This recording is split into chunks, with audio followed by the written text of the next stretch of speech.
Assalamualaikum warahmatullahi wabarakatuh. Innal hamdalillah nahmaduhu wa nasta'inuhu wa nastaghfiruh wa nu'minu bihi tawakkalu alayhi wa min syururi anfusina wa min sayyiati a'malina. May yahdihillahu fala mudilla lahu wa may yudlil fala hadiya lahu.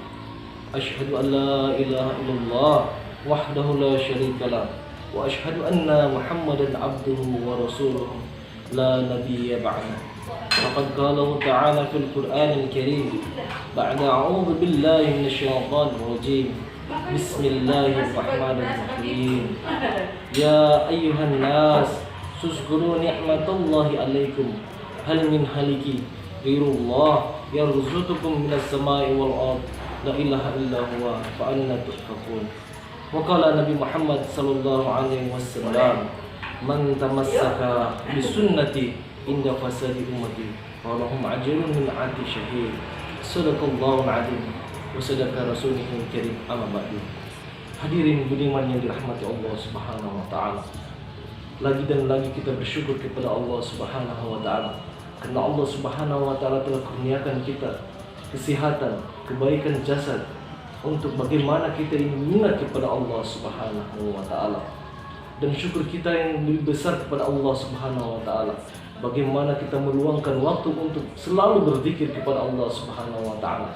Karena Nabi Muhammad sallallahu alaihi wasallam telah sabdakan bahwasanya penyesalan yang paling besar di surga Allah Subhanahu wa taala bagi orang-orang yang beriman adalah waktu-waktu mereka yang mereka lalui tanpa berzikir kepada Allah Subhanahu wa taala. Hadirin sekalian yang berbahagia. Adapun judul ceramah singkat kita kali ini adalah bagaimana menjaga 5 perkara sebelum datang 5 perkara. Yakni yang pertama adalah jagalah masa mudamu sebelum datang masa tuamu. Banyak orang-orang bijak berkata bahwasanya apabila mau melihat bagaimana kehidupan 15 tahun atau 20 tahun ke depan, maka lihatlah anak muda kita saat ini. Maka bagaimana Nabi Muhammad SAW menggembleng para sahabat yang masih muda, terutama bagaimana Nabi Muhammad SAW telah mendidik Sayyidina Ali bin Abi Thalib sehingga lahirlah para pemuda-pemuda Islam yang ini dapat membawa Islam kepada kemajuan. Baru yang kedua adalah jagalah masa lapang sebelum masa sempit. Hadirin sekalian, bagaimana kita menjaga masa lapang sebelum masa sempit? Kadang hari ini kita memiliki waktu untuk beribadah kepada Allah Subhanahu wa taala, namun di waktu yang lain kita memiliki banyak kesibukan oleh perkara-perkara dunia. Sedangkan yang akan dibawa di akhirat hanyalah perkara akhirat. Sehingga bagaimana kita melapangkan waktu kita, menggunakan waktu kita yang lapang ini untuk beribadah kepada Allah Subhanahu wa taala. Nabi Muhammad SAW telah katakan bahwasanya barang siapa yang mengingat Allah di masa lapang, maka Allah Subhanahu wa taala akan mengingatnya di masa sempit.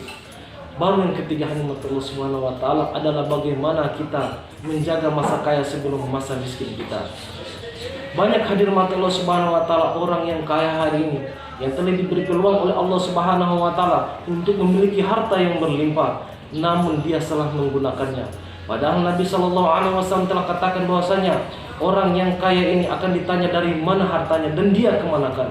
Banyak hari ini di antara kita yang memiliki kekayaan, keluasan harta, menggunakan kekayaannya ini hanya untuk perbuatan-perbuatan yang melalaikannya, menjauhkannya daripada Allah Subhanahu wa taala, sehingga tanpa sadar ia terus-menerus maju terperosok masuk ke dalam jurang api-api neraka. Sehingga sangat disesali, sehingga ketika datang ia masa miskinnya, ia merengek-rengek kepada Allah Subhanahu wa taala, tapi Allah Subhanahu wa taala tidak mau mengijabah ia. Karena bagaimana di masa kayanya ini dia hanya gunakan untuk berhura-hura, melalaikan dirinya ini daripada mengingat perintah-perintah Allah Subhanahu wa taala.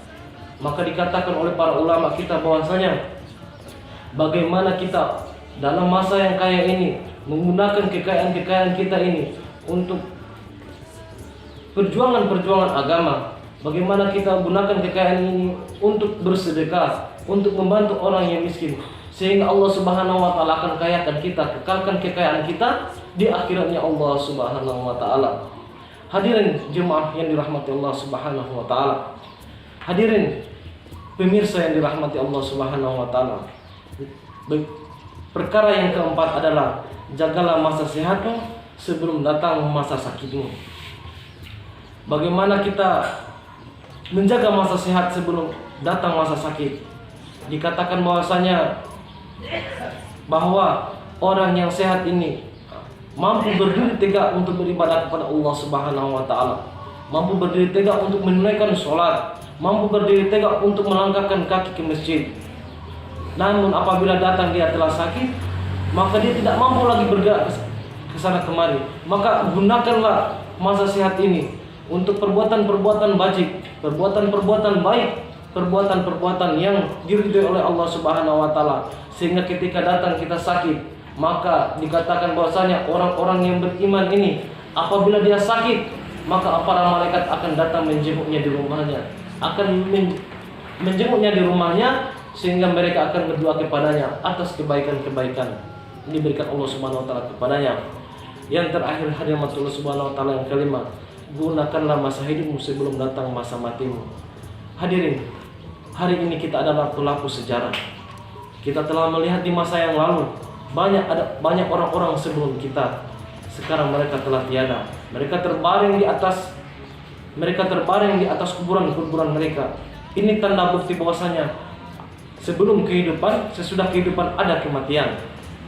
Maka kita gunakan masa hidup kita ini sebelum datang masa kematian kita. Kullu nafsin za'iqatul maut. Setiap yang bernyawa pasti akan merasakan kematian. Hadirin wal hadirat yang dirahmati Allah Subhanahu wa taala. Kesimpulannya adalah ulama kita sampaikan bahwasanya gunakanlah masa mudahmu untuk agama, karena kalau tidak masa mudahmu akan terlewati tanpa agama. Gunakanlah masa lapangmu dalam agama, karena kalau tidak masa lapangmu pun akan hilang tapi tanpa agama. Gunakan masa kayamu sebelum datang masa miskinmu, karena apabila untuk agama, karena kalau tidak masa kayamu pun akan berlalu. Kalau bukan engkau yang akan tinggalkan kemiskinan, kalau bukan engkau yang tinggalkan kekayaan, kekayaan itu yang akan meninggalkanmu. Dan ulama kita katakan, gunakanlah masa hidupmu sebelum datang masa mati. Gunakanlah masa hidupmu untuk agama, karena kalau tidak maka kehidupanmu ini gunakanlah masa hidupmu untuk agama, karena kalau tidak masa hidupmu akan berlalu tapi tanpa agama. Dan matilah kamu dalam amal agama, karena kalau tidak engkau pun akan mati tapi tanpa amal agama. Bagaimana penutupnya?